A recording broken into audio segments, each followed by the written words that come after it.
everyone, this is Odette from In the Mix. In this episode, we're going to cover FCB1010 Manager, which can be downloaded for free from the Mountain Utilities website. This editor can be used for various advanced applications. However, in this video, we're mainly going to focus on features that are used for setting up Behringer's FCB1010 Midi foot controller. For this video, it's assumed that you're already familiar with the general programming features of the actual FCB1010. If you need more help in that area, I strongly suggest that you check out the FCB1010 walkthrough video in this playlist. Once you become more familiar with how this controller functions, working with the editor will make a lot more sense.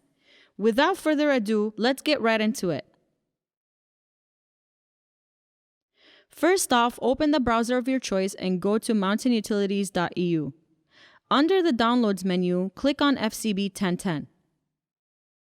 Here at the top, there's a list of the most important features for version 2, which is the latest version and it's available for Mac and PC. It only supports the most recent official firmware versions 2.4 and 2.5, but does not support Uno, which is a third-party firmware. We can use the editor for saving the FCB's memory, for sending a backup file from the computer to the FCB, and also for testing the Midi signal flow. The manual direct programming on the device, which is also known as the river dance, requires pressing multiple switches to program one single function.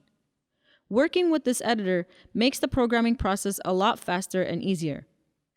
If you scroll down, you'll see the Mac and PC installer files for FCB1010 Manager. These installers automatically install the user manual, but if you want to download it separately, there's a download link for the PDF file at the bottom of the page as well. On page 7, there's a hardware and software computer requirements list for the editor. It takes up very little hard drive space, so generally that shouldn't be a problem. Installing the editor is pretty straightforward. Download the installer for your operating system and just follow the basic installation procedure. Let's go ahead and install the Windows edition of FCB1010 Manager 2.0. Download and unzip the file to a location of your choice. You might have to turn off your antivirus program temporarily to be able to install the program. Run the installer file, accept the license agreement, select the destination location, and click Install. If there's an older version already installed on your computer, you don't have to uninstall anything. Installing version 2 will replace the older version automatically. When you start FCB1010 Manager for the first time, this setup notification will pop up. It basically says that it cannot find an existing configuration for the editor. Next is the Check for Update dialog box. Here we can set the frequency for automatic update checks. Click OK, and finally these 4 windows should open. FCB1010 Manager is the main window, so if you want to minimize or quit the whole thing, you would use this window. This program remembers the configuration and restores the layout from the last time you used the app. So if I close these 3 windows, quit the app, and restart again, it'll open the main window only. As you noticed, this time I didn't get the setup notification and update dialog box because I had already run the editor on this computer before. At the top of the main window, there are 5 drop-down menus and some with additional submenus. The most important and useful option of these menus have dedicated buttons in the toolbar section for quick access. For example, we can show the global configuration window by clicking the global icon here, or by clicking Global Configuration under the View menu. Then we have the status bar at the bottom. The panel on the right displays the name of the last opened or saved sysx file. The panel on the left displays a modified notification only if there are unsaved edits. Right now, both panels in the status bar are empty because this is a fresh install and I've never edited or imported a sysx file before. If you hover the mouse over these icons, you'll see a hint indicating what that button does. Under Options, you can adjust the hint settings or completely turn it off.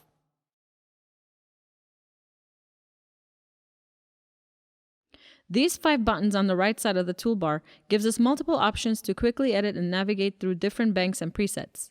They can also be accessed from the View pull-down menu. Let's start with the Presets window. Here we have a table that contains all 10 banks and 100 presets. Each row is assigned to a specific bank and preset number. The left column has shade alternating groups of 10, which makes each bank stand out. So this is bank 0, bank 1, bank 2, and so on. Various standard browsing and selection techniques are available for this window. Clicking anywhere inside the window selects a single preset within a bank. To apply and edit to a larger selection, just shift-click or click-drag to select multiple presets at once.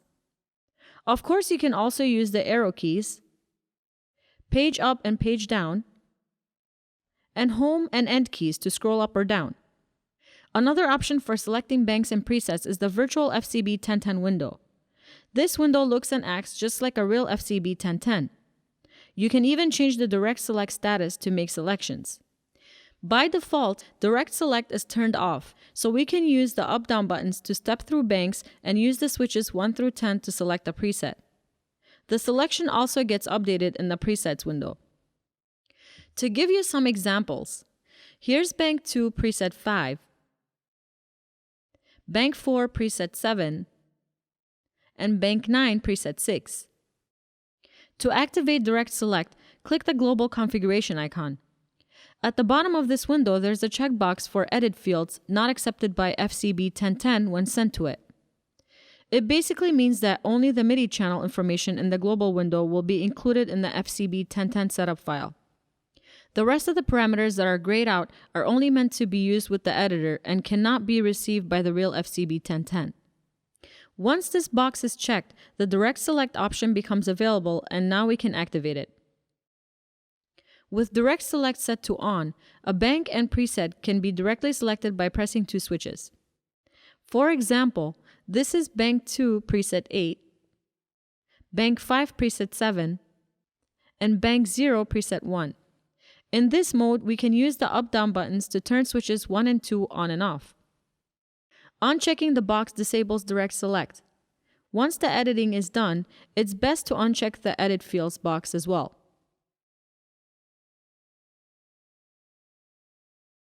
The presets window shows the status for analog switches 1 and 2 and MIDI assignments for all 10 banks and 100 presets. The top row of the presets window features analog switches 1 and 2 and the rest of the MIDI functions as they appear on the real FCB1010. The only visual difference here is that PC5 is placed after CNT1 and 2, and that's because PC5 is always sent after these two parameters.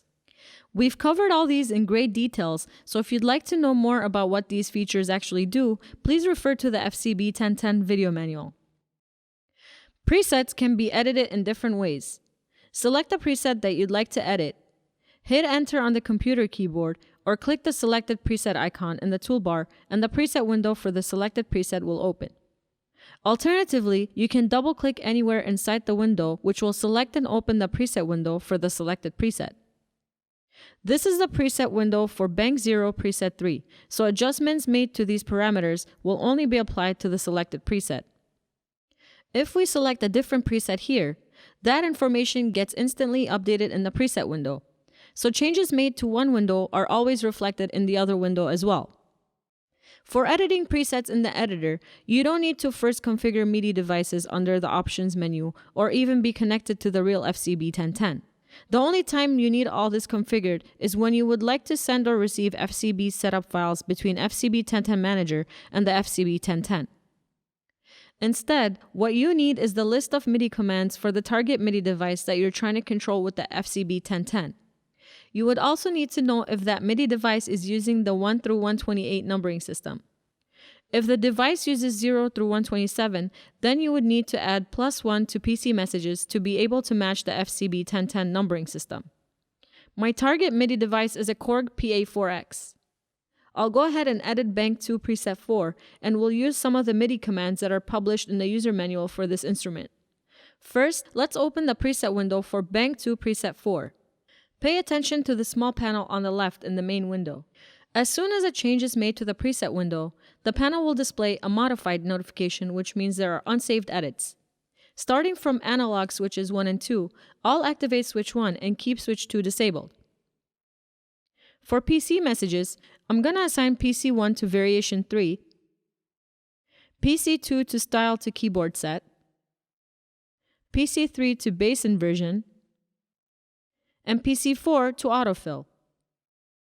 For parameters that require a string of MSB, LSB, PC, we would need to use CNT1, CNT2, and PC5. Let's program RetroBeat, which is a Korg PA4X preset. It's easier to just follow the chart. First, we need to enter the controller number for CC00, and then the value number, which is 0. Then the controller number for CC32, and then the value number, which is also 0. Finally, PC5, which is going to be 29. For expression pedals, let's assign pedal A to CC7, which is volume, and pedal B to mod wheel, which is CC1. We can use values 1 and 2 to set the minimum and maximum range for these two controllers. I'll set pedal A to full range and pedal B to a smaller range. The last MIDI function is note. Each note is represented by a number.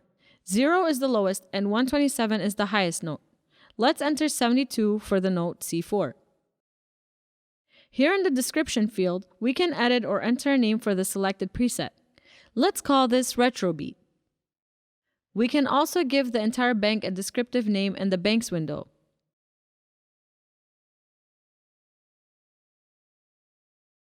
Now if we mouse over the virtual FCB1010 switch, program values will pop up for the edited preset. We can also see the name of the selected bank at the top. MIDI channel assignment is a global function and can be edited in the global configuration window. All changes made to the MIDI channels here are stored in the sysx file and will be accepted by the real FCB1010. The main presets window has a menu bar and toolbar section of its own. All these 5 icons can be accessed from the edit menu as well. This is the standard copy button.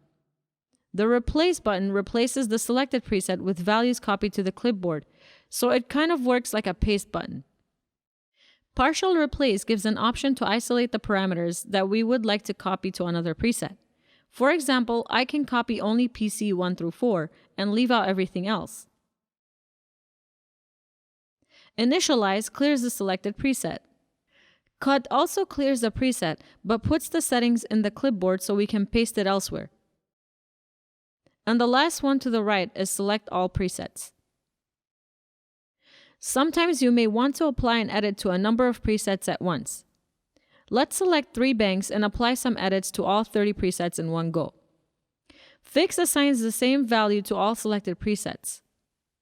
Click Fix and select the parameter. I'll select Controller from Expression Pedal A and set the value to CC7 for volume. Now if I enable Expression A, all 30 presets will receive the same CC number with 0 to 127 for minimum and maximum range. To apply the same range settings for all these presets, while they're already selected and enabled, we can just go back to Fix and enter the desired value.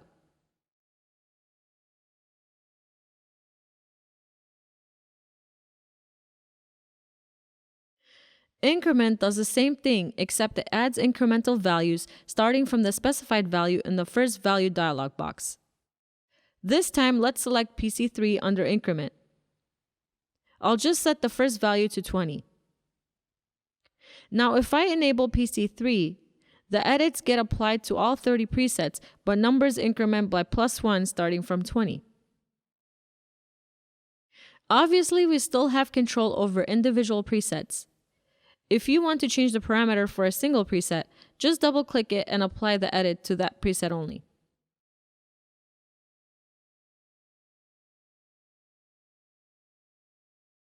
We can also use the Disable menu to disable MIDI function for a range of selected presets.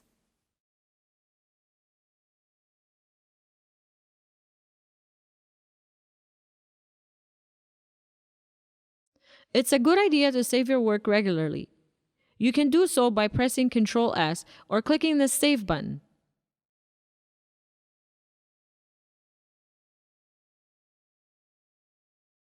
Now the name of the setup file appears in the right panel of the main window.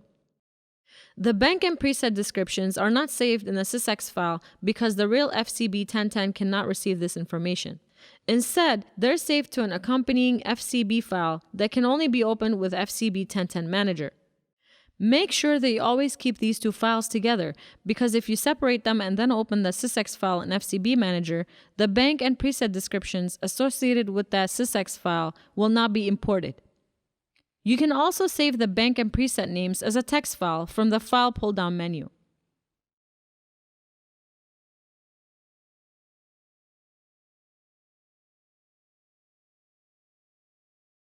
The FCB1010 doesn't have a USB port, so the only way to communicate with the unit is through the 5-pin Midi in and Midi out through jacks on the back of the unit. You can connect the pedal to a Midi interface or directly to the computer. For this setup, I'm running the FCB through a Midi USB converter cable directly into a desktop computer, so there's no additional hardware in between. We can use Midi devices in FCB1010 under the Options menu to configure the Midi settings. Making a connection between FCB1010 Manager and the FCB1010 Midi controller is a two-step process. In short, Midi Devices dialog box allows us to enable the relevant Midi device, and then we can assign that enabled Midi device to the FCB1010. Here you'll see a list of all the Midi devices that are currently installed or connected to your computer. I'm using the M-Audio USB Uno, which is what I have here under the Input and Output tab. Obviously, you will see a different list depending on the Midi devices and Midi inputs and outputs that are available on your computer. Just to show you what this dialog box looks like with more Midi devices, I'll turn on the Motu MIDI Express XT, which is a Midi interface.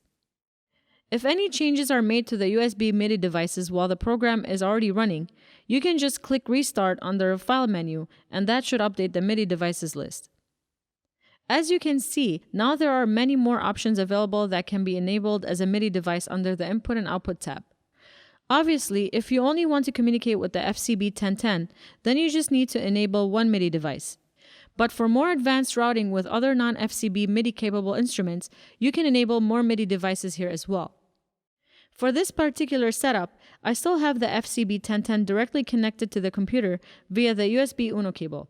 So I'll go ahead and enable the Uno both as an input and output and keep everything else disabled. At this point, both Midi send and receive options are still grayed out.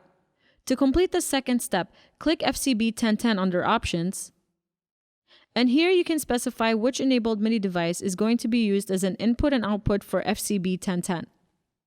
Now our Midi setup is complete and we can send and receive sysx data. Any changes made to the Midi devices dialog box will reflect the same elsewhere in the program.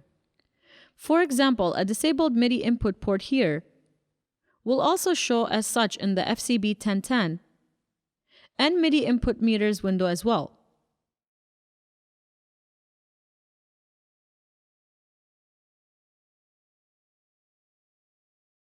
The Windows Edition has an additional option in the Midi devices dialog box for setting up a Midi through link. This option is not part of the Mac edition because Mac operating system itself already offers a Midi through facility. We can set up a link from the drop-down menu, which means that any Midi message received by the Midi input device is then immediately passed on to the Midi output device. To show you the signal flow, let me pull up the input and output meters window real quick. Right now, Midi through is set to none, which is the default setting. If I send a Midi message to FCB Manager, only the Midi input receives the data. Now, if I set the through option to the same output device, the message received by the input is also passed on to the output device. This feature could be useful for more advanced routing, especially if you're using soft synths or other non-FCB Midi devices. It gives you an option to send Midi data to a different destination. For example, here I can connect Midi devices such as keyboards and controllers to the Motu patch bay, enable the Midi devices here, and set a Midi through link for each individual connection. Again, if you're strictly using this editor for setting up the FCB1010, you don't have to worry about any of this.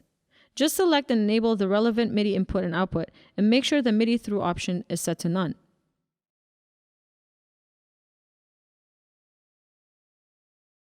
Midi device access conflicts and Midi feedback are two common issues that can cause communication problems. Not all Midi devices allow multiple programs to use them at the same time, so to avoid Midi devices access conflicts, you want to make sure that the selected device is not being used with other programs that are running in the background. MIDI feedback loop is another issue that can interfere with FCB1010 manager's communication with the device that it's connected to. MIDI feedback loop is created when outgoing MIDI is reflected by the receiving device and comes back as input, which in turn is sent out again, and this cycle turns into an infinite feedback loop. Let's look at the FCB1010 for a moment. Press and hold the down key while powering on the unit. This will take us to the global configuration menu. Press the up key twice, and here we can see the setting for the FCB's global merge function. If merge is set to on, the FCB1010 will pass on anything received at its MIDI in to its MIDI out through jack. Let's head back over to the editor real quick. Here the USB Uno is enabled as an input and output. If I select the same connection as a through output device, anything received by software's input is immediately going to pass on to the output, which in this case is connected to the input of the FCB1010. So now all data received by FCB1010's input is going to pass on to the MIDI out through jack, and from there it will feed back into FCB Manager again. This leads to an infinite loop, which can quickly become a problem. To avoid MIDI feedback, make sure the through output device in the editor is set to none and the global merge is disabled in the FCB1010. If you're new to MIDI and all this seems a bit confusing, you can simply unplug the unused physical MIDI cable. If you're sending data from the FCB1010 to the computer, disconnect the MIDI in cable. If you're sending data from the computer to the FCB1010, disconnect the MIDI out cable. This should be easy enough for inexperienced users to avoid MIDI feedback loops.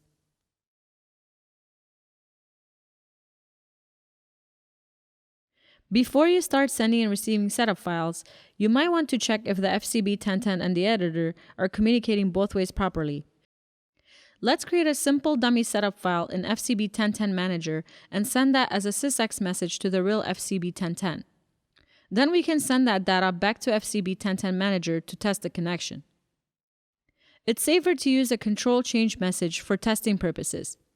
PC messages might trigger harmful or unwanted changes if they're accidentally sent to the wrong device. Also, the 0 to 127 and 1 to 128 numbering system difference does not apply to CC messages. Let's assign expression A for bank 9 preset 1 to CC10, which is PAN.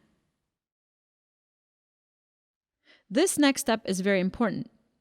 To avoid problems, make sure the FCB1010 is entered global configuration mode correctly before you attempt to send the sysx file. To do so, press and hold the down button for a few seconds while powering on the unit. Once you're in the global configuration mode, press up twice to go to the configuration page. Now we can select Send under MIDI or just click this green MIDI icon. Press switch 7 or sysx receive on the FCB1010 and then press the OK button.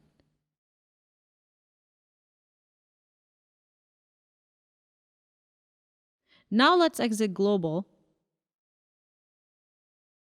and enter the preset programming mode for bank 9 preset 1.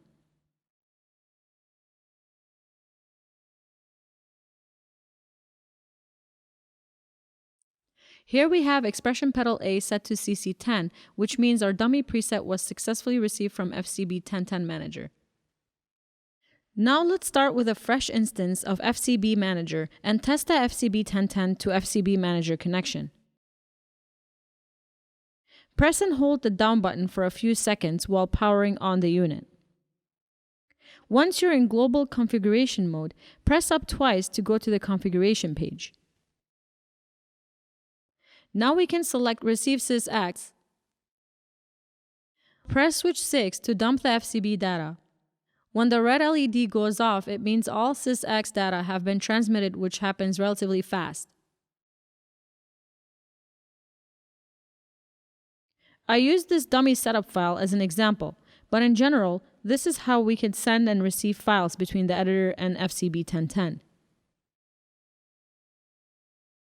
Another way to test the connections is to record MIDI event in the MIDI input messages window. Press record and move the program pedal. If the proper data is received, then the connection between the two is successful.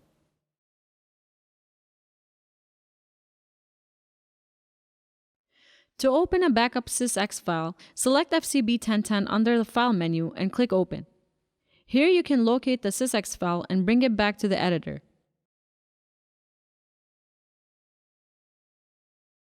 If you want to connect or disconnect a USB Midi device, it's recommended to first exit FCB Manager to avoid potential error messages. If any changes are made to the USB Midi devices while the program is running, you can click Restart under the File menu, and that would update the Midi devices list to the new configuration. Restart with default setup functions like the restart option with two differences. A Confirm dialog box asks user to approve or cancel a requested operation. If we click OK, all setup values such as Midi device settings and window positions and sizes will be restored to their default settings, so you would have to reconfigure the Midi settings again. This operation may be useful when you experience some setup problems and you just want to restore the default settings. Under the Setup submenu, we can open and save setup or STP files. A setup file includes important customizable settings such as Midi input and output settings and window positions and sizes. Using this option, we can save and open custom setups quickly without having to recreate those settings manually each time. And last but not least is the Help menu, where you can view the manual, visit the official website, and check for update. Okay folks, this was our journey with this incredible editor so far. FCB1010 Manager is extremely helpful and a huge time saver. If you'd like to show your appreciation for this wonderful editor, please consider making a donation to keep the Mountain Utilities website active and up to date. We'll be adding more FCB1010 related videos to this playlist, so feel free to subscribe. Thanks for watching and see you next time.